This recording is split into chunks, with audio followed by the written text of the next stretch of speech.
Okay, so when I teach Calc 1, which at my school it's Math 121, I have this as optional material. I realize for a lot of students elsewhere, it's not optional, it's part of the required topic, and they're hyperbolic. I would say for the most part, you should remember these two over here, and that's the hyperbolic sine and the hyperbolic cosine.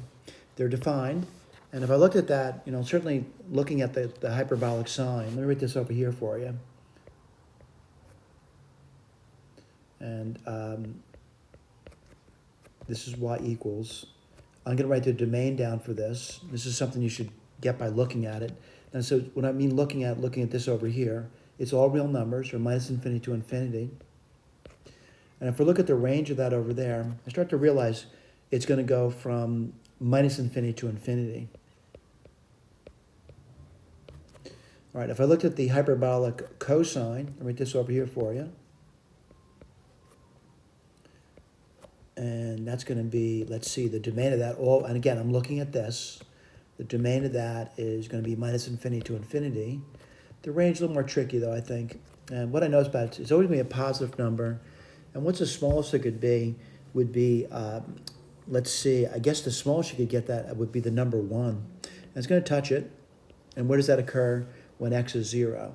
So it goes from 1 to infinity. Now, certainly someone says, is that important to know that?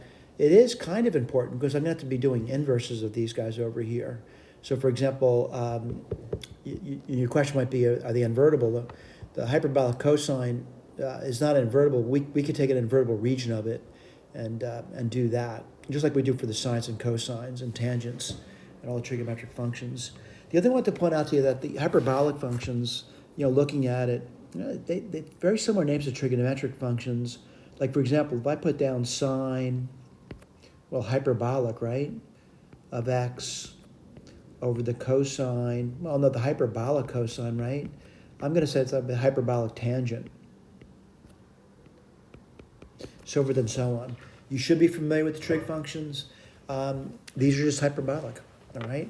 Trig functions relate to circles. These are more hyperbola, all right? We'll go through these derivatives one at a time. Thank you.